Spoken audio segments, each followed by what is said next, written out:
దేవుని ఘనమైన నామమునకు మహిమ కలుగును గాక.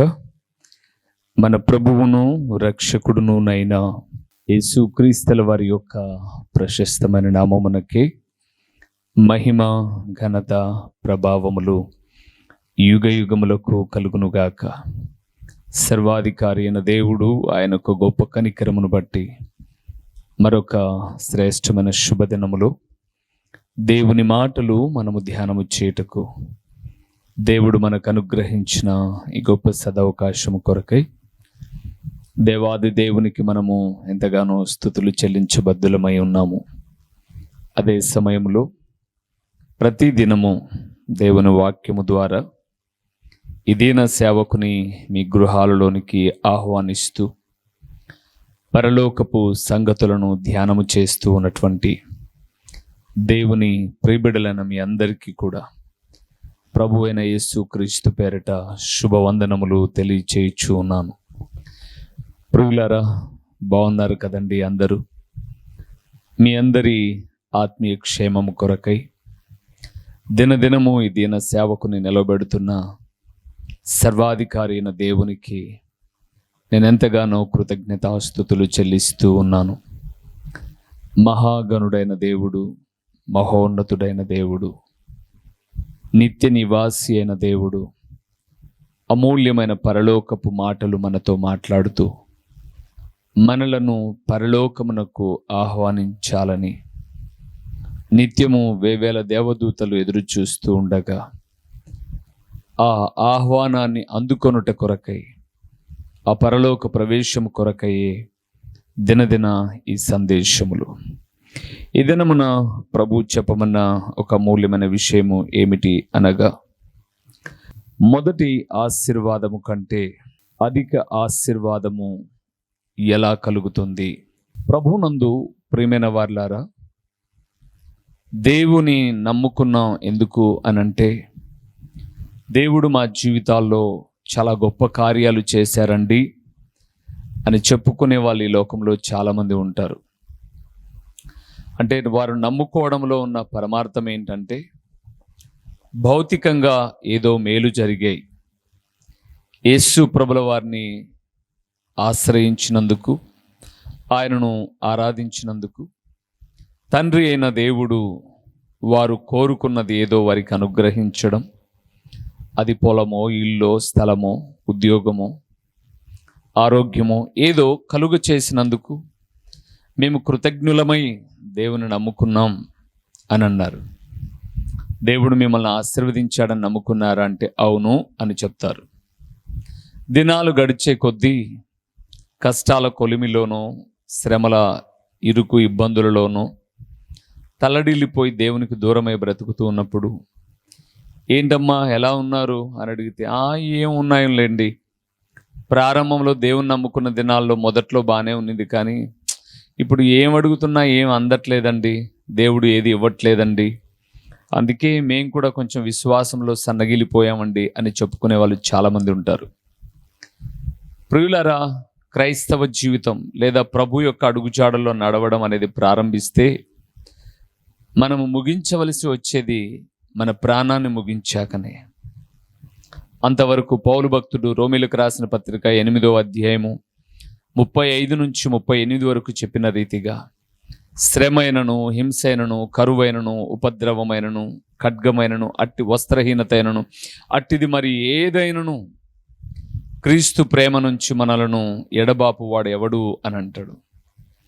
ఒక్కసారి ప్రభుతో సహవాసాన్ని ప్రారంభిస్తే ఇక మన జీవితము ముగింపు అంటూ జరిగితే తప్ప ఎటువంటి పరిస్థితులలో కూడా ఆయన అడుగుజాడల్లో నుంచి కోల్పోకూడదు ప్రియులారా. అందుకే మొదట ఆశీర్వాదం చివరి వరకు ఉండాలి అంటే, మొదటి నుంచి చివరి వరకు మనం ఉండవలసిన కొన్ని విషయాలు మీతో మాట్లాడుతాను. ఈరోజు మనం ధ్యానం చేస్తున్న ప్రతి మాటలో మొదట మొదట మొదట సరేనా? రండి మూల వాక్యానికి వెళ్దాం. యోబు గ్రంథము 42వ అధ్యాయము 12వ వచనంలో ఉన్న దేవుని వాక్యాన్ని మనం చదువుదాం ప్రియులారా. యెహోవా యోబును మొదట ఆశీర్వదించినంతటి కంటే మరి అధికముగా ఆశీర్వదించెను. చాలు ప్రియులారా, యోబు మొట్టమొదట ఎంత ధనవంతుడు అని మనం లేఖనాల్లో చూస్తే 7,000 గొర్రెలు, 6,000 ఒంటెలు, 1000 జతల ఎడ్లు, 500 జతల ఎడ్లు, 500 ఆడుగాడిదలు ఉన్నట్లుగా మొదటి అధ్యాయంలో మనం చూస్తాం. చివరి అధ్యాయానికి వచ్చేసరికి యోబు యొక్క స్థితిని గురించి మనం ధ్యానం చేస్తున్నప్పుడు అతనికి మొదటిలో 7,000 గొర్రెలు ఉండేవి, ఇప్పుడు రెట్టింపై 14,000 గొర్రెలు ఉన్నాయి. మొదటిలో 3,000 ఒంటెలు ఉండేవి, ఇప్పుడు 6,000 ఉన్నాయి. మొదటిలో 500 జతల ఎడ్లు ఉన్నాయి, ఇప్పుడు 1000 ఉన్నాయి. మొదట్లో 500 ఆడుగాడిదలు ఉన్నాయి, ఇప్పుడు 1000 ఆడుగాడిదలు ఉన్నాయి. ప్రభునందు ప్రియమైన వారులారా, మొదట 7,000 అయితే చివరికి 14,000, మొదట 3,000 అయితే ఇప్పుడు 6,000, మొదట 500 జతలైతే ఇప్పుడు 1000, మొదట 500 ఆడుగాడిదలైతే ఇప్పుడు 1000. అంటే అతని ముగింపులోనికి వచ్చేసరికి మొదట ఆశీర్వదించినంత కంటే, ఆ మాట రాయబడింది అక్కడ, మరి అధికముగా ఆశీర్వదించను. ఎందుకు? యోబు ఒకే దినాన 10 మంది పిల్లలను కోల్పోయాడు. ఆస్తి అంతా కూడా అన్యాక్రాంతమైపోయింది. ఇల్లు లేదు. చివరికి ఎలాగెళ్ళిపోయాడు, ఎలాగున్నాడు అనంటే దేహమంతా కురుపులమయమై ఒక పెంకు బిల్ల తీసుకుని బూడిదలో కూర్చొని, దిబ్బలో కూర్చొని అతని గాయాలను ఒక్కసారి తను గోక్కుంటూ ఉన్నాడు. ఎంత దారుణమండి!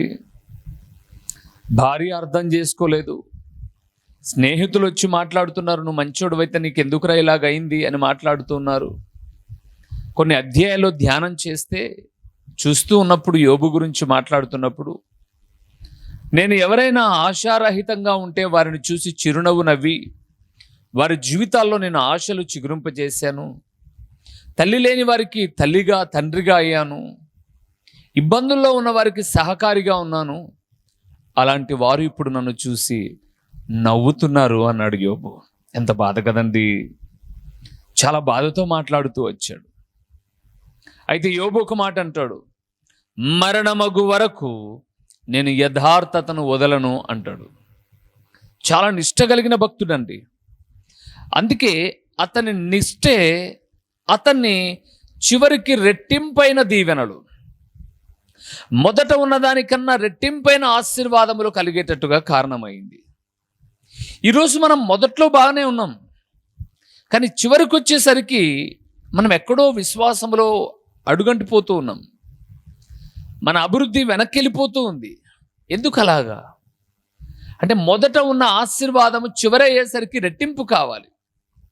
ఒక పిల్లవాడు 1వ తరగతి చదివేవాడు రేపు సంవత్సరం 2వ తరగతికి వెళ్తున్నాడు. ఒక ఉద్యోగి ఇప్పుడు ఉద్యోగిలో చేరిన వ్యక్తి కొంతకాలమైన తర్వాత ప్రమోషన్ మీద పైకి వెళ్ళిపోతున్నాడు. ఈరోజు 5,000 జీతం ఉన్నవాడు ఒక 5 ఏళ్లకు 10,000కి వెళ్తున్నాడు. మరి మనం ఎందుకు ఇప్పుడున్న ఆశీర్వాదములు చివరికి రెట్టింపు అవ్వట్లేదు? ఏ ఉంటే రెట్టింపు అవుతాం. అందుకే మొదట ఆశీర్వాదం, అధిక ఆశీర్వాదం కావాలంటే ఏం చేయాలి? చాలా విషయాలు ఉన్నాయి. ప్రియులారా, కొన్ని విషయాలు మీతో మాట్లాడమని ప్రభు చెప్తూ ఉన్నాడు. ఆ మాటలు చూస్తూ మనల్ని మనం పరీక్షించుకుందాం. సరేనా? మొదటి విషయానికి వెళ్దాం. హెబ్రీయులకు రాసిన పత్రిక 3వ అధ్యాయము 15వ వచనాన్ని మనం చూద్దాం. 3:15 వచనం. నేడు మీరు ఆయన శబ్దమును వినిన ఎడల, నేడు మీరు ఆయన శబ్దమును వినిన ఎడల కోపము పుట్టించినప్పటి వలె మీ హృదయములను కఠినపరచుకొనకూడని ఆయన చెప్పెను గనుక పాపము వలన కలుగు భ్రమ చేత మీలో ఎవడును కఠినపరచబడకుండునట్లు నేడు అనబడు సమయం ఉండగానే ప్రతి దినమును ఒకరినొకడు బుద్ధి చెప్పుకొనుడి. ఏలయనగా, ఆ మాట అండర్లైన్ చేసుకున్నాడు ప్రియులారా, ఏలయనగా మొదట నుండి మనకున్న దృఢ మనకున్న దృఢ విశ్వాసము అంతము మట్టుకు గట్టిగా అంతము చేపట్టిన మట్టుకు ఎడలనే గట్టిగా చేపట్టిన ఎడలనే క్రీస్తులో పాలివారమై ఉందుము. క్రీస్తులో పాలివారమై ఉందుము. చాలు ప్రియులారా, ఏమంటున్నాడని అపోస్తలుడైన పౌలు హెబ్రీయులకు రాసిన పత్రిక 3వ అధ్యాయం 13, 15 వచనాలు కలిసి ఉన్నాయి కాబట్టి అలాగ చదువుతూ వచ్చాం. 15 చివరి లైన్కి వచ్చేసరికి ఆయన అన్నాడు, మొదట నుండి మనకున్న దృఢ విశ్వాసము అంతము వరకు గట్టిగా చేపట్టిన ఎడల.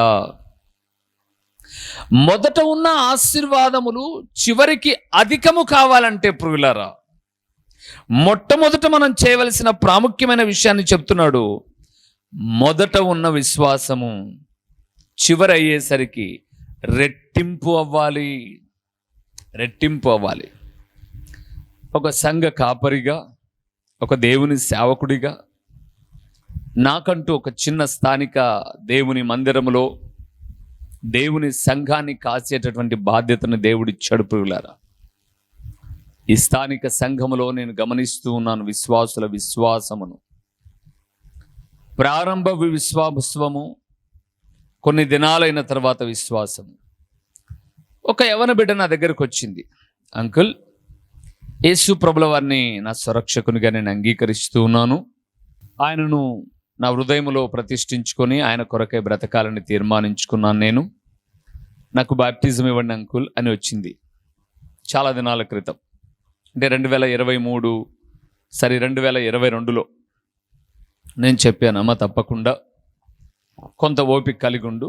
2023 అంటే ఆ అమ్మాయి అడిగింది నన్ను 2022 డిసెంబర్ మధ్యలో అడిగింది. సో 2023 ప్రారంభంలోనే, నూతన సంవత్సర ప్రారంభంలోనే బ్యాప్టిజం ఇస్తాను, కొంత ఇంకా సిద్ధపడు, నీకు తెలియని విషయాలు నన్ను అడిగి తెలుసుకో అని అడిగాను. సరే అంకుల్ తప్పకుండా అలాగే అని 2023 బ్యాప్టిజం సిద్ధపడాలి అనుకోకుండా మేము 2023 జనవరి 1వ తారీఖునే 11 గంటలకు ఆరాధన అయిపోగానే వెంటనే మందిరం అంతా పీకి పడేసి క్రొత్త మందిరం కట్టుకోవాలని.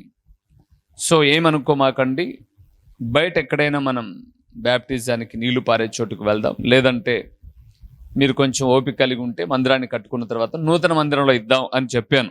ఇప్పుడు బయటికి రావడానికి ఆ అమ్మాయి కూడా ఇష్టపడలే, వద్దండి మందిరంలోనే తీసుకుంటాను నేను అంటే, అయితే కొంత టైం పడుతుంది అని అంటే చాలా ఏడ్చింది అమ్మాయి. నా బ్యాప్టిజం లేట్ అయిపోయింది, నేను ఎన్నో ఆశలు పెట్టుకున్నాను జనవరి 1 తీసుకుందామని, అయితే ఏమైందమ్మా, ప్రభు భద్రపరుస్తాడు, నిన్ను కాపాడుతాడు, ఇప్పుడు కొంచెం వేడిలో ఉన్నావు, కొంచెం ఆందోళన తగ్గించు, తప్పకుండా బ్యాప్టిజం తీసుకుందువు అని చెప్పాం. మొత్తం పైన ఏడ్చింది, అలిగింది, సనిగింది, గొనిగింది, అయిపోయింది. ఏది ఏమైతేనేమి దేవుని కృపను బట్టి తగిన సమయంలో బ్యాప్టిజం ఇచ్చాం. వినాలి ప్రియులారా, మీరు బ్యాప్టిజం ఇచ్చాం. తను ఇష్టపడిన రీతిగా దేవుని సన్నిధానంలో బ్యాప్టిజం ఇచ్చాం. బ్యాప్టిజం తీసుకున్న 2 నెలలు అండి, బాగా వినాలి. బ్యాప్టిజం తీసుకున్న 2 నెలలు 9 గంటలకు మాకు ఆదివారపు ఆరాధన, 8:55కు మందిరానికి వచ్చేది, వాక్యం వినేది, రాసుకునేది. ఓ ఎంత ఉత్సాహమో. 2 నెలలు గడిచిపోయాయి. 3వ నెల నుంచి 9:15కు మందిరానికి రావడం ప్రారంభించింది. 5వ నెల నుంచి 9:30కు మందిరానికి రావడం ప్రారంభించింది. ఇక పిలిచి ఒకరోజు హెచ్చరించాను, తర్వాత చెప్పమంటారా మీకు, తర్వాత వీలైతే మందిరానికి వస్తుంది, లేకపోతే రాదు. ఈ అమ్మాయి ఒక కాలేజీలో చేరవలసి వచ్చినప్పుడు, కాలేజీలో సీట్లన్నీ అయిపోయాయి. అది ఒక రోమన్ క్యాథలిక్ కాలేజీ, పులివెందల్లోనే ఒక రోమన్ క్యాథలిక్ లయోలా కాలేజ్. సీట్లన్నీ అయిపోయాయి.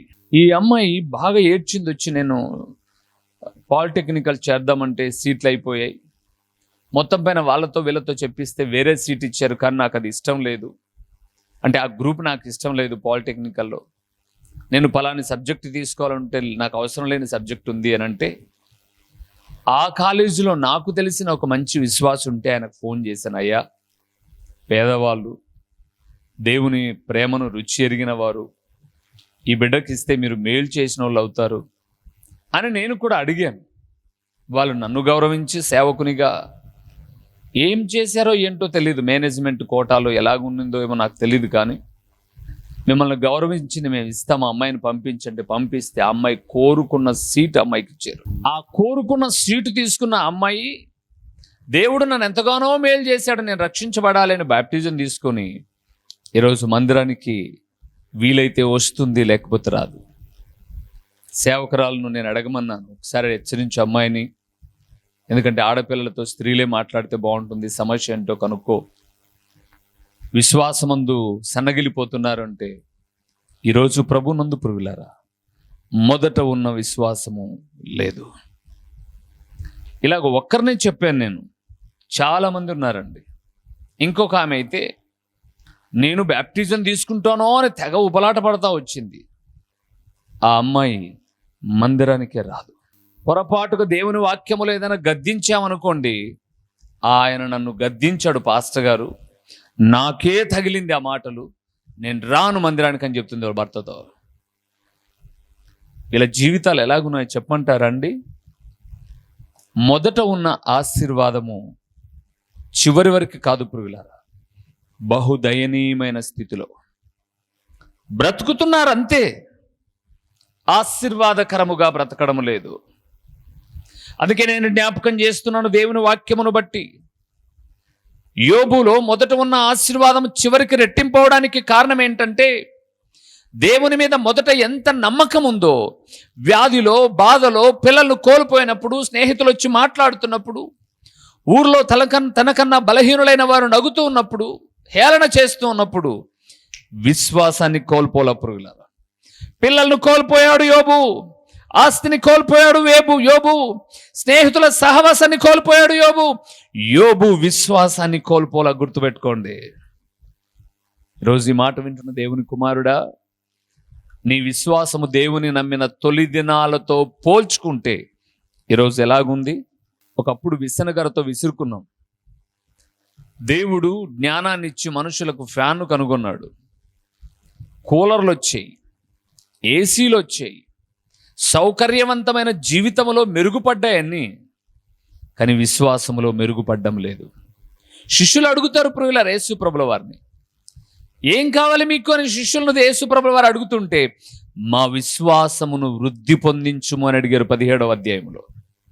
దేవునందు ప్రియులారా, మొదట ఉన్న ఆశీర్వాదం చివరి వరకు ఉండాలి అని అంటే, ఒక దేవుని సేవకుడిగా జ్ఞాపకం చేస్తున్నాను, మొదట ఉన్న విశ్వాసము అంతము వరకు ఉండాలి. గుర్తుపెట్టుకోండి, అంతము వరకు ఉండాలి. రెండవది, మొదట ఉన్న విశ్వాసము అంతం వరకు ఉండాలి. రెండవది ఏముండాలో చూద్దాము.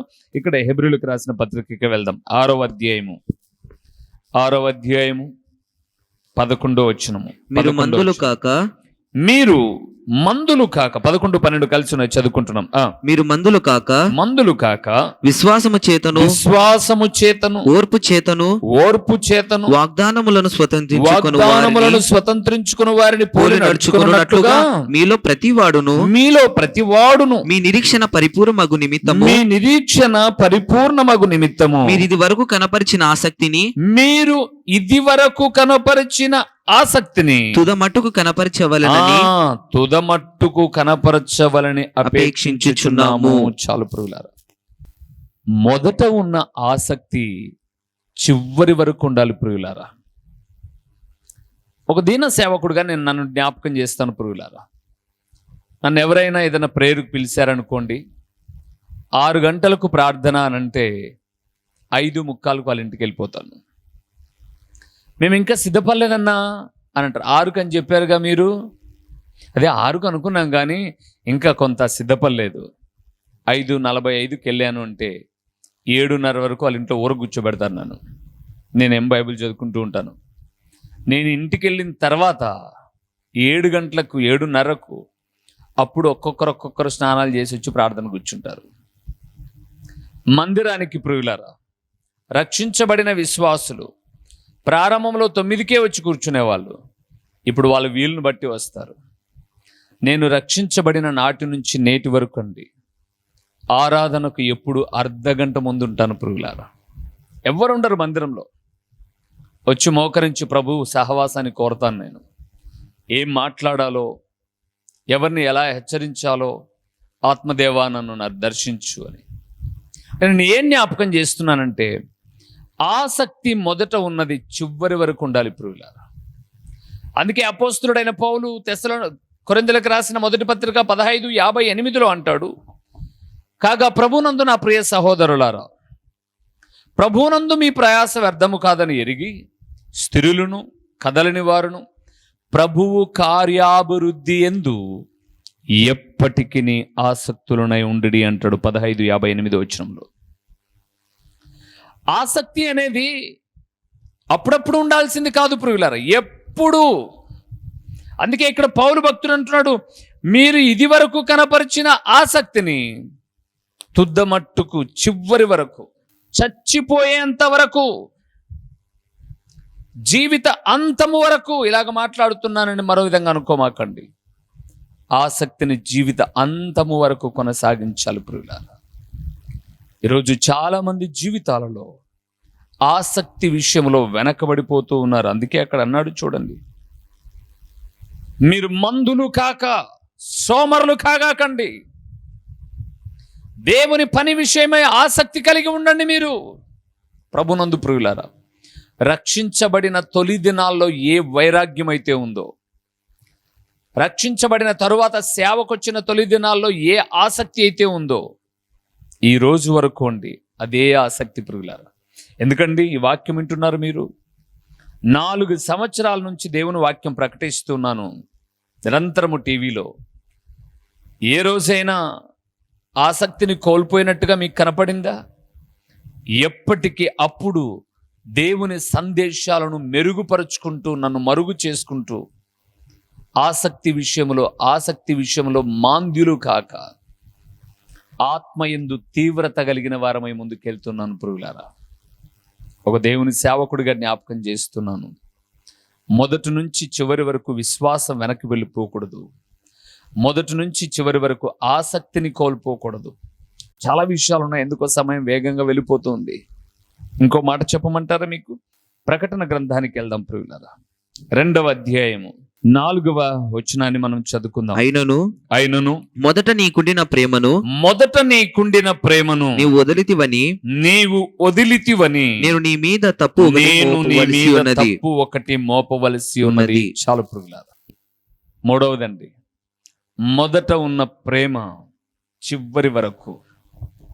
పెళ్ళైన తొలి దినాల్లో భార్యను స్కూటర్ మీద భర్త ఎక్కించుకొని వెళ్తున్నాడట.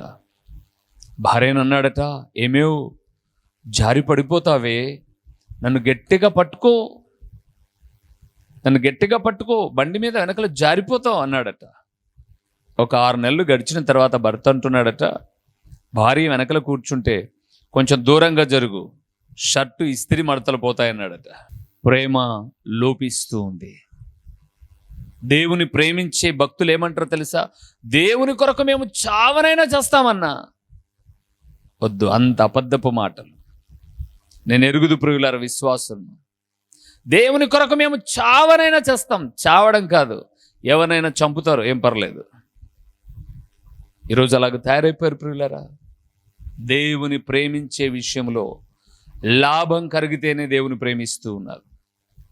వారు అడిగిన గొంతెమ్మ కోరికలన్నీ తీరితేనే దేవుని మీద ప్రేమ, లేకపోతే దేవుని ప్రేమించడం లే ప్రియులారా. ఈరోజు ఈ మాట వింటున్న దేవుని కుమారుడా, నీ ప్రేమ ఎలాగుంది? భార్యను తొలి దినాల్లో ఎలాగ ప్రేమించావు? ఈరోజు ఎలాగ ప్రేమిస్తున్నావు? పిల్లల్ని ఎలాగ ప్రేమిస్తున్నావు? వీటితో కంపారిజన్ చేసుకుంటున్నప్పుడు, అంటే పోల్చుకుంటూ ఉన్నప్పుడు, పరమ తండ్రి ఎడల నీకున్న ప్రేమ ఎలాంటిది ప్రేమ? ఈరోజు చాలా మంది ప్రేమ ఏమైపోయిందో తెలుసా? యేసు ప్రభుల వారు మత్తయి సువార్త 25వ అధ్యాయం 12వ వచనంలో అంటాడు, అక్రమము విస్తరించుట చేత అనేకుల ప్రేమ చల్లారిపోతుంది. మనలో ఉన్న తప్పిదాలు దేవుని ప్రేమించే విషయంలో వెనకడుగు వెళ్ళిపోతున్నాం. తప్పులన్నీ మనం చేసేది, అప్పులన్నీ మనం చేసేది, పాప జీవితం అంతా మనం జీవించేది, దేవుని మీద నిందెత్తిపోసేది. ఏం చేశాడు దేవుడు నాకు? ఏం చేయాలో చెప్పండి దేవుడు నీకు. నన్ను అడిగితే ప్రభునందు ప్రియులారా, దేవుడు ఏమిచ్చాడని అని అంటారు. ఒక మాట చెప్పమంటారా? ఈ దేహములో ఉంచిన ప్రతి అవయవము ఎంత విలువైందో తెలుసా? దేవుడు నీకు ఒకవేళ ఒక 10 లక్షల డబ్బు ఇవ్వకపోవచ్చు. ఒకవేళ నేను వచ్చి 10 లక్షల డబ్బులు నీకు ఇస్తాను, నీ కాలు నరికి నాకు ఇవ్వు అంటే ఇస్తావా నువ్వు? 10 లక్షల డబ్బులే నీకు ఇస్తాను, నీ కిడ్నీ తీసివ్వంటే ఇస్తావా నువ్వు? మరి నీకు కొంత డబ్బు లేదని ఆయన మీద ప్రేమ మీద ఆయన ప్రేమించే విషయంలో దారి తొలగిపోతున్నావు నువ్వు. ఎంత ప్రేమామయుడు ఆయన! ఆయన ఈ దేహంలో పెట్టిన ప్రతి అవయవము కోటాను కోట్ల ఖరీదైనది ప్రియులారా. గుండె ఆగిపోతే ఎన్ని కోట్లు ఇచ్చి దాన్ని మళ్ళా ఆగిపోయిన దాన్ని స్టార్ట్ చేయగలమండి మనం? ఏం చేయలేం ప్రియులారా. పోనీ ఎన్ని కోట్లతో సమానం అది? ఈరోజు భూమి మీద నివసిస్తున్న వారు ఎందరో అంగవైకల్యంతో ఉన్నారు, అంధులుగా ఉన్నారు, వ్యాధిగ్రస్తులుగా ఉన్నారు. కానీ సంపూర్ణమైన ఆరోగ్యముతో ఏ పూటకా పూటైన మంచి ఆహారము తింటూ సకల సౌభాగ్యాలు అనుభవిస్తున్నావు అంటే ఎలా ప్రేమిస్తున్నావు ఆయన్ను? ఒకప్పుడు ప్రేమించావు ఆయన్ను, ఇప్పుడు ఎలాగ ప్రేమిస్తున్నావు? ఆలోచించు సోదరుడా. యోబు మొదట ఉన్న ఆశీర్వాదం చివరికి రెట్టింపు కావడానికి కారణం ఏంటంటే దేవుని ఎడల మొదట ఉన్న విశ్వాసం చివరికి రెట్టింపు అయింది. యోబు మొదట ఉన్న దేవుని మీద ఆసక్తి చివరికి రెట్టింపు అయింది. యోబు దేవుని మీద మొదటగా ఉన్న ప్రేమ కన్నా చివరికి రెట్టింపు అయింది. ఈరోజు దేవుని నమ్మిన కుమారుడా, మనము మొదట ఉన్న ఆశీర్వాదం ఈరోజు రెట్టింపు కాకపోవడానికి మన విశ్వాసం బలహీనమైపోయింది, ఆసక్తిని కోల్పోయాం, ప్రేమలో విఫలమైపోయాం. ఈరోజైనా తిరిగి పునఃప్రారంభించుకోగలిగితే, ఒకప్పుడు ఎలాంటి విశ్వాసం ఉన్నది, ఎంతసేపు ప్రార్థించేవాడివి, ఎలాగ బైబిల్ చదివేవాడివి, ఎలాగ దేవుని వాక్యం రాసేవాడివి, రాయుటలో మీకున్న ఆసక్తి ఎలాంటిది, వినుటలో మీకున్న ఆసక్తి ఎలాంటిది, దేవుని ప్రేమించే విషయంలో, దేవుని పిల్లలను ప్రేమించే విషయంలో ఎలాంటి స్థితిని కలిగి ఉండేవారు, ఈరోజు ఎలాగున్నారు? ఒక్కసారి మనల్ని మనం పరీక్షించుకొని, యోబును అందుకే కదా ప్రభు రెట్టింపైన దీవెనలు అందించావు, నన్ను కూడా దీవించుటకు సామర్థ్యం కలిగిన వాడవు, కాబట్టి ఈ రోజు నుంచి అట్టి ప్రేమను నేను కలిగి ఉంటాను అని దేవుని ఎదుట తీర్మానం తీసుకుందాం. మొదట దానికన్నా రెట్టింపైన దీవెనలు ప్రభు ఇస్తాడు. ప్రార్థన చేసుకుందాం, తలలు వంచుదాం. ఓ ప్రేమ స్వరూపి, కరుణా సంపన్నుడా, మీ ఘననామమునకు స్తోత్రములు చెల్లిస్తూ ఉన్నాము నాయన. యోబు గ్రంథం 42వ అధ్యాయం 12వ వచనములో యోబును మొదట ఆశీర్వదించినంత కంటే రెట్టింపుగా ఆశీర్వదించడానికి కారణం ఏంటి అని చూస్తున్నప్పుడు, యోబులో మొదట ఉన్న విశ్వాసం చివరికి రెట్టింపు అయింది, మొదట ఉన్న ఆసక్తి రెట్టింపు అయింది, మిమ్మల్ని ప్రేమించే ప్రేమ రెట్టింపు అయింది. మా జీవితంలో ఇవి కనుమరుగైపోతున్నాయి కాబట్టి దినదినం దిగజారిపోతున్నామేమో. ఒక్కసారి మమ్మల్ని మేము పరీక్షించుకొని మా ఆత్మీయ జీవితాన్ని మెరుగుపరచుకోవడానికి సహాయం చేయండి. ఓ తండ్రి, ప్రకటించబడిన పరలోకపు సంగతులు వ్యర్థముగా పోకుండా సారవంతమైన నేలను పడిన విత్తనమోలే 30దంతలుగా 60దంతలుగా 100దంతలుగా ఫలింపచేసి మీ ఘననామమునకు మహిమ ఘనత ప్రభావములు మీరు కలుగు చేసుకునమని ఎంతైనా నమ్మదగిన దేవుడు అని మీకు స్తుతులు చెల్లించుకుంటూ యేసు నామములో అడిగి పొంది ఉన్నాము తండ్రి, ఆమేన్. మా చిరునామా దైవజనులు బ్రదర్ ఓ రూబేన్ గారు, క్రీస్తు ప్రార్థనా మందిరం, డోర్ నెంబర్ 1-10-386, నగరిగుట్ట, పులివెందుల, కడప జిల్లా. మీ ప్రార్థనా అవసరాల కొరకై సెల్ నంబర్ 9989067409.